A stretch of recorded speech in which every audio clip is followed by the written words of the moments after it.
할렐루야. 오늘도 수요예배 자리에 나오신 여러분들을 환영합니다. 우리 앞에 저에 계신 분들에게 반갑습니다 라고 인사하겠습니다. 한 번 더 인사하겠습니다. 말씀의 사람 되십시오.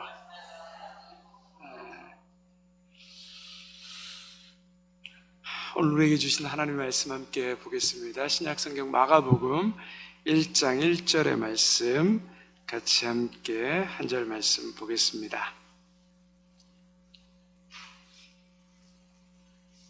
마가복음 1장 1절입니다. 다 같이 함께 한 목소리로 봉독하겠습니다. 하나님의 아들 예수 그리스도 복음의 시작이라. 아멘. 우리가 지난주에 뭘 배웠죠? 다 까먹으셨죠? 여전히 저는 매일 감사하죠. 잊어주셔서.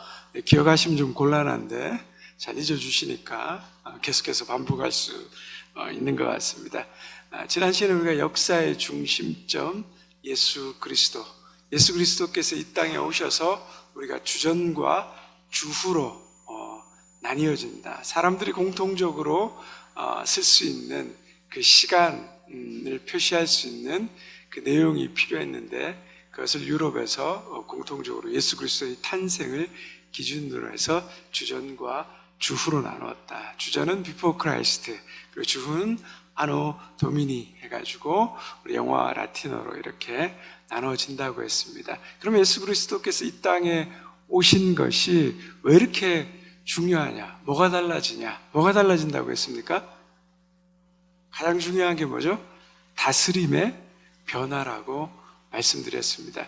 그 전까지는 왕이라든지 독재자라든지 한 사람에 의한 모든 것이 위로부터 아래로 탑다운 방식으로 다스려졌습니다. 곧 왕이 법이었고 그 왕이 법이었습니다. 그 말을 다 따라 해야 되고 통치는 그러한 독재의 통치 형체는 어떻게 드러난다고요? 폭력과 그리고 억압 그리고 자유에 대한 박탈 이런 것으로 밖으로부터의 힘에 의한 다스림이 이루어진다라고 말씀드렸습니다. 그러나 예수님이 오시고 나서 어떤 다스림이요?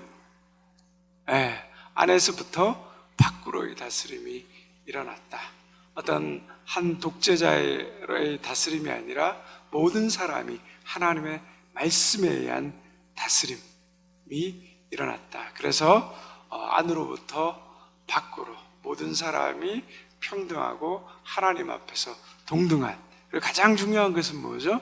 어떤 사람에 의한 다스림이 아니라 하나님 말씀에 의해서 모든 사람이 다스림 받아야 한다. 그래서 진리가 우리에게 주어졌기 때문에 그 진리에 의한 다스림을 받는 것이 중요하다. 그리고 또한 진리의 보편성에 대해서 말씀드렸죠. 과거에는 소수의 사람만이 진리를 알고 가르쳤습니다. 진리를 독점하고 있었죠. 그죠? 교황과 사제가 아니면 성경을 읽을 수가 없었습니다. 그러나 예수 그리스도께서 이 땅에 오시고 그 진리가 모든 사람에게 열려진 보편적인 누구든지 진리를 알고자 하면 깨달을 수 있게 되었다.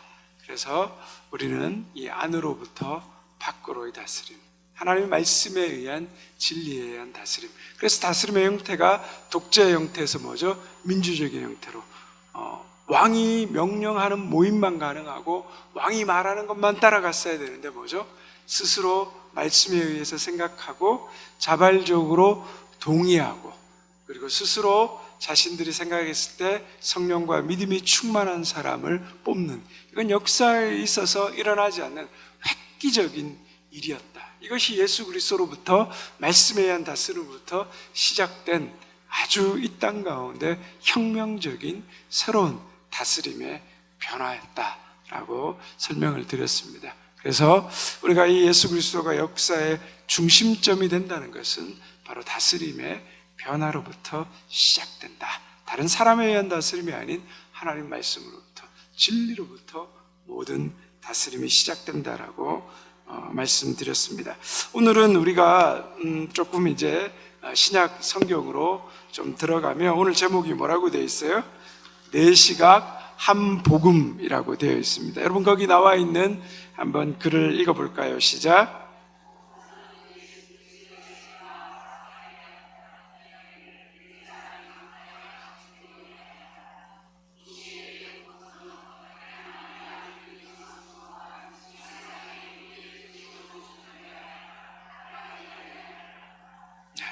이제 역사의 중심점으로 오신 예수 그리스도에 대해서 우리가 본격적으로 살펴볼 텐데, 예수 그리스도에 대해서 그 생애와 또 예수님의 가르침, 하신 일, 이 모든 것들을 기록한 것이 뭐죠? 이 사복음서에 나와 있습니다. 그런데 한 가지가 아니라 마태, 마가, 누가, 요한복음 네 사람의 저자가 각각의 그 예수 그리스도를 본 것을 기록한 거죠. 그래서 네 시각이 존재하는데, 그러나 중요한 것은 뭐죠? 한 복음이라는 거예요. 한 사람 예수 그리스도, 하나님의 아들 예수 그리스도가 어떤 분이냐에 대해서 한 복음을 가지고 이야기한다라고 말하고 있습니다. 자, 두 번째, 복음이란 무엇인가 한번 같이 읽어볼까요? 시작. 헬라어 유앙겔리온, 영어로 가스펠이란 말은 로마 황제와 관련되어 전해지는 모든 승리의 소식을 말하였다. 복음서 기자들이 이 단어를 사용하여 예수 그리스도의 탄생과 구원을 기쁜 소식, 좋은 소식으로 기록하여 선포하였다. 자, 복음이란 말은 헬라어로 유앙겔리온이라, 영어로는 우리가 굿뉴스라고 말하죠. 그래, 좋은 소식, 기쁜 소식이라고 이야기합니다. 근데 이게 원래 기독교 용어는 아니었다는 거죠. 로마 시대, 그 예수님 당시에 로마 황제에 관한 소식을 전령들이 가지고 와서 그 마을에, 이 도시의 중앙 광장에 나옵니다. 그럼 그 광장에 올라가서 사람들에게 유앙겔리온, 유앙겔리온 외칩니다. 그럼 외치면 사람들이 황제가 우리에게 전해주는 기쁜 소식이라는, 황제 탄생 또는 축하할 일, 전쟁에서의 승리, 이런 소식들을 막 가져다 주는 거죠. 그래서 사람들은 그 유앙겔리온이란 말을 들으면 뭔가 복된 소식이라는 것을 알고 있었고, 그 소식을 통하여서 자신들에게 굉장한 기쁨과 좋은 소식이 되었다는 거죠. 그걸 복음서 기자들이 캐치해서 이 복음이라는, 유앙겔리온이라는 말에 하나님의 아들 예수 그리스도가 황제의 소식이 복음이 아니라 뭐죠? 이 땅 가운데 인간의 몸으로 입고 오신, 우리를 구원하시기에 오신 예수 그리스도, 그분이 참된 복음이라는 것을 우리에게 말하고 있다는 겁니다. 그럼 우리가 사복음서를 이제 예수 그리스도에 대해서 좀 살펴보면서 전체적인 개략적인 것들을 같이 함께 살펴볼 텐데, 거기 보면 뭐죠? 공관 복음서와 뭐가 나와 있어요? 요한복음서. 자, 사복음서라고 얘기하는데 또 거기에서 좀 구분이 돼요. 공관복음서, 마태, 마가, 누가를 공관복음서라 그러고, 요한복음은 조금 따로 또 분리를 합니다. 공관이란 말이 뭐라고요? 같이 보는 관점, 공통적인 뭐죠? 관점이라는 거예요. 마태, 마가, 누가는 예수님에 대해서 공통적인 관점을 가지고 예수님의 생애를 봅니다. 자료의 내용과 순서가 비슷해서 공관, 함께 보다라는 말을 씁니다. 그런데 요한복음은 다른 접근 방식을 취하면서 예수님의 그 7가지 기적과 7가지 가르침을 중심으로 해서 이야기합니다. 두 번째로 뭐라고 되어 있습니까? 공관복음은 뭐라고요? 예수님의 사역을 갈릴리 지방을 중심으로, 요한복음은 유대 지역을 중심으로. 마태마가 누가복음을 보면 예수님이 상당히 많은 사역을 이 갈릴리 지역 중심으로 합니다. 가브나움을 베이스 캠프로 하시고 갈릴리 지역에 있는 그 가브나움을 중심으로 많은 사역들을 전개합니다. 근데 요한복음에 보면 예수님의 사역이 갈릴리에서도 나오지만 많은 사역의 초점이 예루살렘이 중심이 되었습니다. 예루살렘을 중심으로 사건을 추적해 가고 있습니다. 세 번째로 뭐라고 되어 있습니까? 공관복음은 예수님의 이적과 비유, 설교 중심, 요한복음은 예수님의 강론과 대화, 기도 중심. 공관복음에는 예수님의 기적, 비유, 그리고 간단한 설교들이 계속해서 전개되죠. 근데 여러분 요한복음 보면 어떻습니까? 이야기가 길어져요. 그리고 3장에 보면 니고데모와의 긴 대화가 나오고, 또 4장에 보면 수가성 여인과의 긴 대화들이 나오고, 또 예수님이 어떤 오병이어의 사건을 이야기하고 그냥 다른 복음서들은 오병이어의 사건만, 그 기적만 설명했는데 오병이어의 기적의 사건의 그 배경이 뭔지, 무엇을 의미하는지 그것에 대해서 쭉 설명하고, 뒤에 가면 예수님이 십자가를 앞두고 제자들을 위해서 기도하시는 긴 내용들이 설명되어 있는 것을 볼 수 있습니다. 그래서 다음 네 번째 보면 뭐라고요? 공간복음은 행동하는 그리스도, 요한복음은 묵상과 영적 교제를 하시는 그리스도. 좀 포커스와 포인트가 다르다는 걸 설명하고 있습니다. 그래서 여러분 거기 도표 보면 공간복음은 이 땅에 하나님의 아들이 인간으로 오신 하나님에 대해서 포커스를 맞추고, 요한복음은 하나님이신 인간에 대한 포커스가 다르다는 거예요. 관점은 공간복음은 역사적인 부분에 더 포커스를 두고, 요한복음은 좀 신학적인 것들을 가지고 있습니다. 특이한 자료들인데 마태마가 누가복음은 겹치는, 중복되는 이야기들의 자료가 서로 굉장히 많습니다. 그런데 요한복음 보면 92%가 완전히 공간복음서에 나오지 않는 이야기들로 채워져 있죠. 그리고 연대기를 보면 시간을 구분하는, 이제 다음 시간에 설명할 텐데, 다다음 시간에 설명할 텐데, 6월절이 기준으로 이렇게 시간 구분이 복음서는 좀 이루어지는데, 공간복음에서는 한 번 나오는데 요한복음에서는 3-4번 나온다. 말씀드린 것처럼 갈릴리 사역을 중심으로 예수님이 사역하고, 요한복음은 유대 사역, 유대에 있는 예루살렘을 중심으로 사역하고 있다. 공간복음은 교육의 강조점은 뭐죠? 윤리, 실제적인 가르침. 그리고 요한복음은 그리스도에 관한 것. 그리고 다른 복음서와의 관계, 공간복음은 서로 비슷한 자료들이 중복되어 나오면서 또 보완적인 설명이 있는데, 요한복음은 부수적이며 보충적입니다. 전설에 의하면 이 요한복음을 기록한 사도 요한이 거의 100세까지 살았다라고 해요. 도미티안 왕자 때 박해를 받고 풀려나서 나중에 예배소 교회에서 사역했다는 이야기가 나오는데, 마지막 그의 생애가 너무 나이가 많으니까 제자들이 사도 요한을 이렇게 들것에 눕혀가지고 설교단에 세웠다는 거예요. 누워가지고 사도 요한이 아무것도 할 수 없는데, 사도 요한이 그냥 서론도 결론도 없이 그냥 서로 사랑하라, 이 이야기를 하는데도 거기에 굉장한 권세가 있었다는 거죠. 그런데 문제는 뭐예요? 이제 사도 요한이 죽으면 예수 그리스도의 사역에 대해서 직접 보고 들은 생생한 이야기를 들을 사람이 없는 거죠. 그래서 제자들이 걱정이 돼서 사도 요한에게 이 예수님에 대한 기록을 하도록 부탁을 한 거죠. 근데 이미 그때는 마태마가 누가복음이 나와 있었기 때문에 사도 요한이 마태마가 누가복음에 기록되지 않은 예수님의 행적에 대해서 많은 부분을 기록하게 되었다라는 것. 그래서 요한복음은 좀 부수적이고 보충적인 복음이다라는 것을 이야기하고 있습니다. 자, 두 번째로 넘어가면 왜 뭐죠? 사복음서인가 나오죠. 첫 번째 뭐라고요? 예수 그리스도의 일생에 관한 사건을 네 사람이 보고 기록했다. 예수님의 일생이라는 한 가지 사건을 뭐죠? 네 사람이 보고 각각 다르게 기록해야 됐다는 거죠. 우리가 마치 신문의 헤드라인을 한번 생각해 보면요, 여러분 어떤 대형 사건 사고가 일어서 신문의 헤드라인이 실리면 조선일보, 중앙일보, 국민일보, 한겨레 신문에 보면 헤드라인들이 다 다른 경우가 많습니다. 어떤 신문 기사에서는 뭐죠? 또 이 사고가 났다는 것에 중심을 두고, 어떤 신문 기사에는 또 무엇을 중심으로 둘까요? 몇 명이 죽었다, 여기에 또 중심을 두고요. 어떤 신문에는 뭐라고 말할까요? 사고의 원인에 초점을 맞추죠. 엔진 고장, 인재였다. 이렇게 그 어떤 시각으로 보느냐에 따라서 이 헤드라인이 달라지는 거죠. 이 사복음서도 마찬가지였다는 거죠. 예수 그리스도의 일생에 대해서 그 제자들이 가지고 있는 또 시각과 또 누구를 대상으로 쓰냐에 따라서 복음서의 내용이, 포커스와 중심이 달라졌다는 거죠. 그럼 두 번째는 왜 사복음서인가? 뭐라고 되어 있습니까? 한번 읽어볼까요? 시작.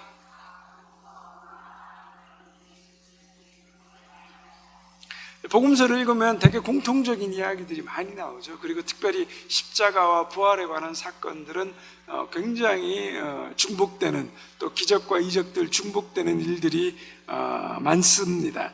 그런데 우리가 어느 복음서 하나만으로는 다 알 수 없는 거죠. 중복되는 것도 있지만 아까 보셨던 것처럼 중복되지 않는 내용들도 상당히 많이 나오죠. 요한복음 21장 25절에 보면 그죠? 예수님이 행하신 일이 이외에도 너무 많은데 그걸 다 기록하려면 뭐죠? 다 기록할 수 없다라는 이야기를 하잖아요. 그러니까 얼마나 많겠습니까? 예수님의 행적이. 그런데 그 가운데 가장 핵심적인 것들, 중심적인 것들만 기록하고 있는 거죠. 그럼에도 불구하고 또 보죠. 예수님의 12세부터 30세까지 예수님의 그 청소년기부터 해서 성인 되기 이전까지는 복음서들이 또 기록을 빼놓고 있습니다. 각 복음서는 그 자체로는 뭐죠? 완전한 것이지만 그 내용은 극히 핵심적인 것들만 추려진 것들, 그 일부만 기록된 거죠. 그래서 복음서 저자마다 각자가 가지고 있는 특별히 더 중점적으로 관심을 가지고 있는 부분들을 기록한 거라는 거죠. 그 다음에 세 번째 사복음서니까 한번 읽어볼까요? 시작. 예수 그리스도를 다른 민족적 특성을 가진 사람들에게 효과적으로 전하기 위해서. 자, 마태복음은요, 유대인들을 포커스로 중심을 두었습니다. 뒤에 조금 더 살펴보고 이야기 언급하겠고요. 마가복음은 로마인들을 대상으로 기술했습니다. 누가복음은 헬라인을 기수로, 요한복음은 모든 사람, 모든 그리스도인들을 대상으로 썼습니다. 그래서 각 사람들에게 전하고자 하는, 복음을 전하고자 하는 대상들에게 포커스가 맞춰져 있다. 그래서 복음서가 또 그 다양한 또 그 내용을 가지고 있다는 것을 우리가 알 수 있습니다. 그럼 사복음서에 나타난 예수님이 누구냐?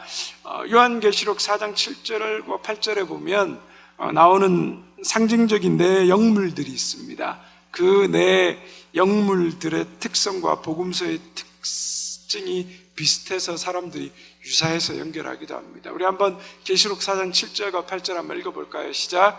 그 첫째 생물은 사자 같고, 둘째 생물은 송아지 같고, 그 셋째 생물은 얼굴이 사람 같고, 그 넷째 생물은 날아가는 독수리 같은데, 네 생물은 각각 6날개를 가졌고 그 안과 주위에는 눈들이 가득하더라. 그들이 밤낮 쉬지 않고 이르기를 거룩하다 거룩하다 거룩하다 주 하나님 곧 전능하신 이여, 전에도 계셨고 이제도 계셨고 장차 오실 이시라 하시고.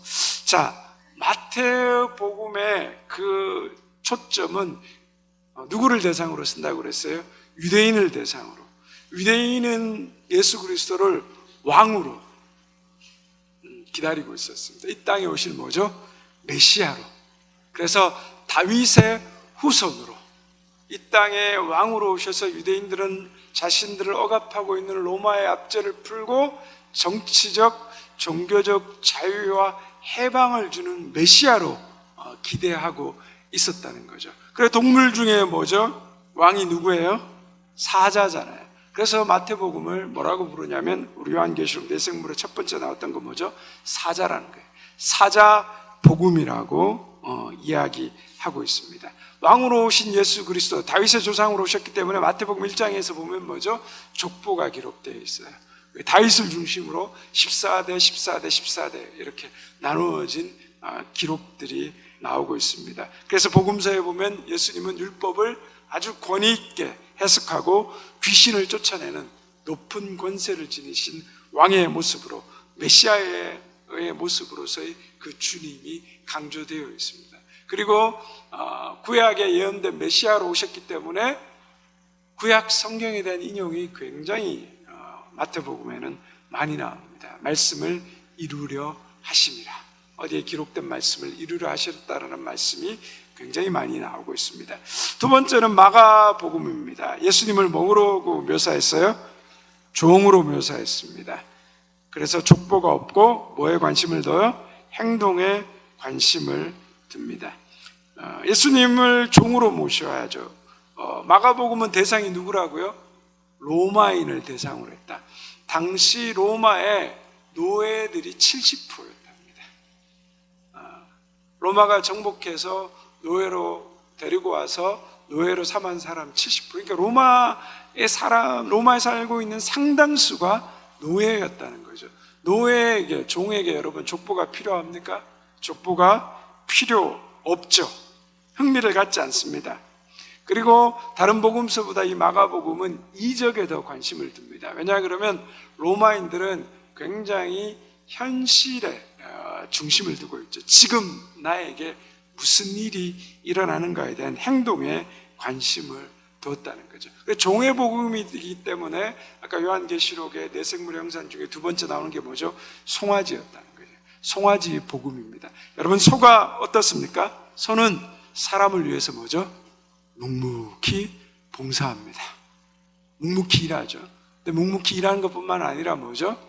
간도 빼주고 쓸개도 빼주고 혀도 빼주고 나중에는 우족까지 우리가 다 삶아 먹잖아요. 소머리까지 남김없이 뭐죠? 싹 다 밟아 먹습니다. 소는 뭐죠? 모든 것들을 섬기는, 그리고 인간에게 가죽과 뼈까지 바쳐지는 뭐죠? 아주 최고의 희생적인 동물이라는 거죠.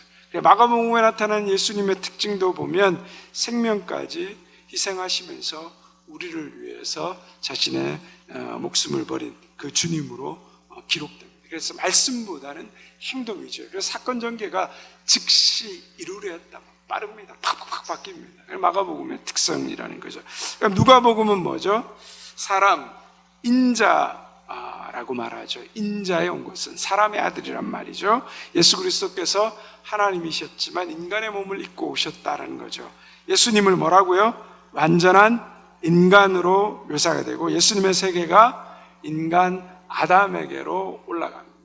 마태복음은 이렇게 위에서부터 아담으로부터 쭉 예수님까지로 이렇게 내려오는데, 이게 보면 누가복음은 쭉 해가지고 아담까지 소급되고 마지막에 하나님이 나오는 거죠. 인간 중심이다. 대상이 누구였다고요? 누가복음의 대상자 독자들이 헬라인이었다. 헬라인들은 어떤 사람이죠? 이성적이고 철학적인 사고를 중시하는 사람들이었다. 그들은 완전한 인간에 대해서 관심이 많았다는 거죠.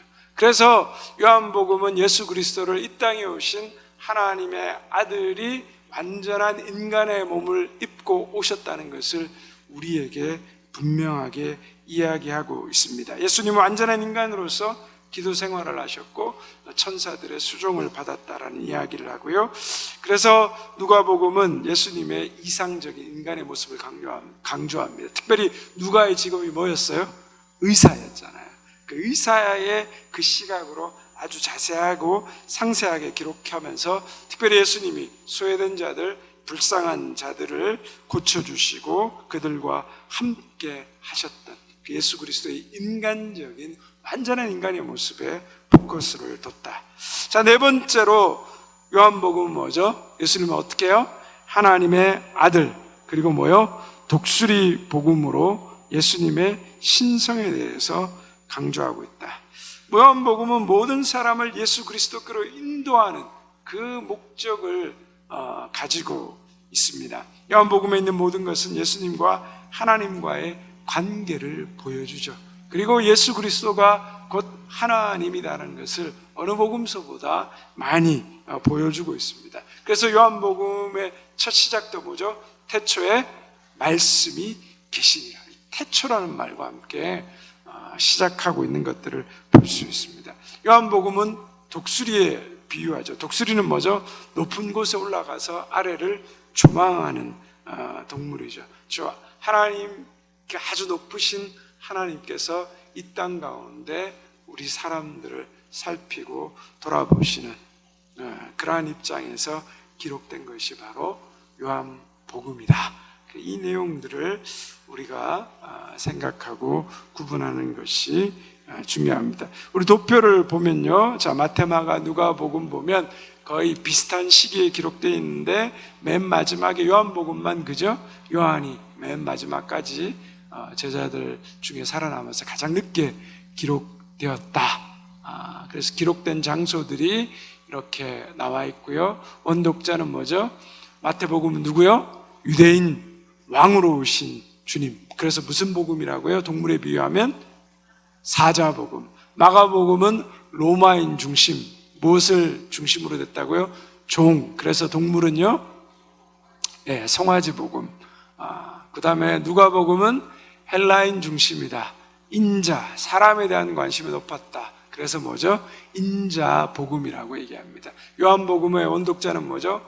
모든 사람, 높은 곳에서 조망한다. 무슨 동물에 비유해요?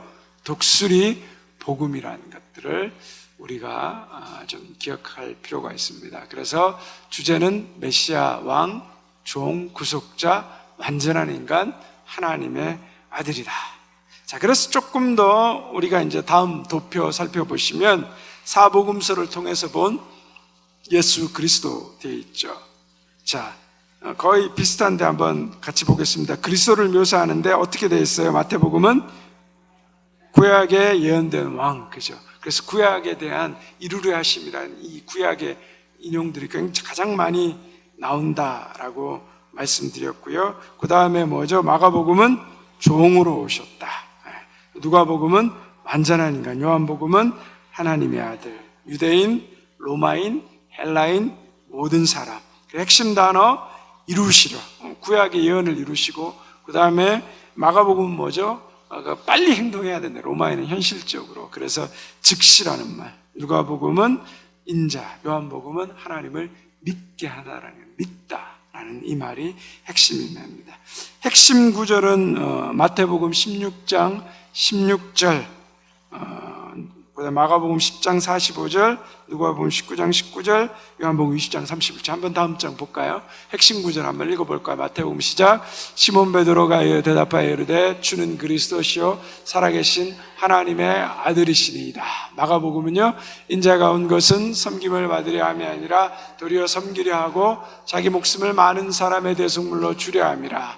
누가복음 19장 10절이요, 인자가 온 것은 잃어버린 자들을 찾아 구원하려 함이라. 요한복음 20장 31절이요, 오직 이것을 기록함은 너희로 예수께서 하나님의 아들 그리스도이심을 믿게 하려 하며 또 너희로 믿고 그 이름을 힘입어 생명을 얻게 하려 함이라. 뭐예요? 다 이 핵심 구절이 뭐와 연결돼요?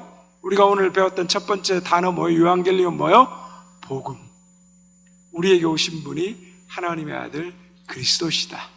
우리에게 오신 분은 자신의 생명을 버려 우리를 구원할 구세주이시다. 그리고 우리에게 오신 분은 그리스도임을, 하나님의 아들 그리스도임을 믿게 하고 또 믿어서 우리로 하여금 뭐죠? 생명을 얻게 한다. 영생을 얻게 한다. 이것이 뭐죠?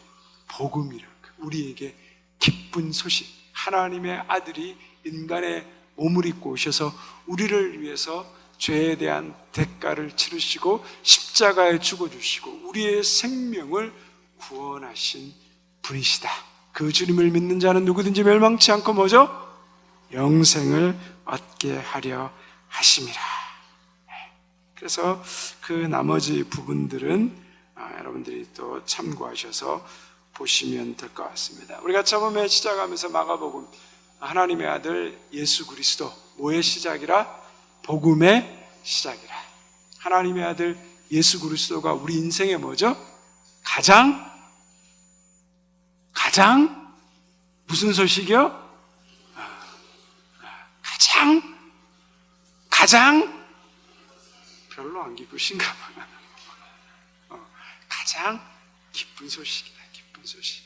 원래 이 유한겔리온 말 굿뉴스, 기쁜 소식이라고 말하는데 원래 이 단어에 로마 시대는 황제의 소식을 전하는 단어로 썼지만 원래의 그 단어 의미는 주전 490년경에 이 페르시아가 그때 세계를 정복하고 있었습니다. 그런데 그 페르시아가 그리스와 아테네를 침공하게 됩니다. 그때 전쟁이 펠로폰네소스, 제가 400년 침묵기 할 때 설명 한번 드렸는데 기억이 전혀 안 나시겠죠? 3차까지 전쟁을 벌였는데 그 전쟁 가운데서 마라톤 평야에서 벌어진 전쟁이 있습니다. 이제 페르시아는 100만 대군이고요, 그리스 아테네는 아주 소수의 병사들이었습니다. 이 군사력과 규모에 비하면 게임이 안 되는 거죠. 그런데 이 그리스와 이 페르시아, 이 아테네, 스파르타, 아테네 이런 병사들은 뭐죠? 이게 전사적 기질이 있었고, 그리고 전술과 전략을 가졌습니다.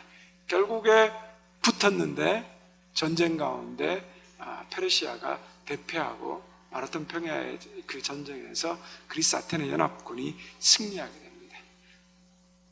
그 고국에서 백성들이 소식을 기다리고 있죠. 왜냐 그러면 그냥 페르시아에게 항복하면 그 백성으로, 식민지 백성으로 조공을 받는 걸로 끝나지만 그 페르시아에게 대항하면 어떻습니까?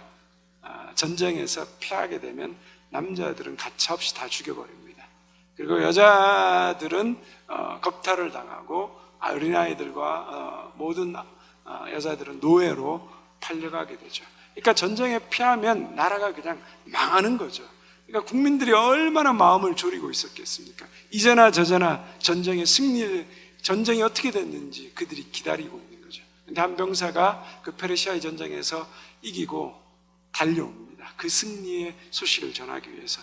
그 달려온 거리가 42.195km. 그래서 오늘 올림픽의 마라톤의 유래가 되죠.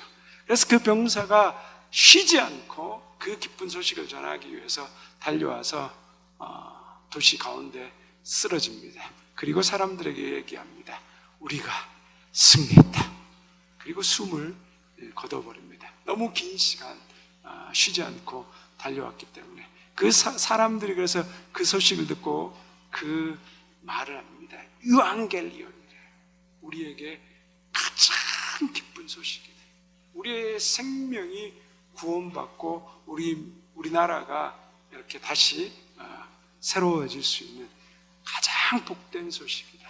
그래서 원래 엄밀한 그 유앙겔리온의 유래는 바로 여기에서 시작된 거죠.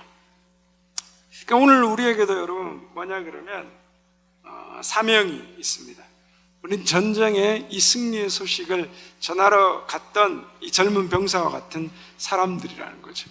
우리는 예수 그리스도 구원의 기쁜 소식, 이 복음, 승리의 메시지를 가지고 있는 사람들이라는 거죠. 모두 다 절망하고 모두 다 실패했다고 희망이 없다라고 말할 때 우리가 말해야 되는 것은 뭐죠? 우리에게 승리의 소식이 있다. 우리에게 복된 기쁜 소식이 있다. 예수 그리스도가 승리하셨다. 예수 그리스도가 우리의 희망이다. 예수 그리스도가 우리의 소망이다. 예수 그리스도가 승리하셨기 때문에 여러분 어떻습니까? 우리는 절망하고 넘어질 수 없습니다.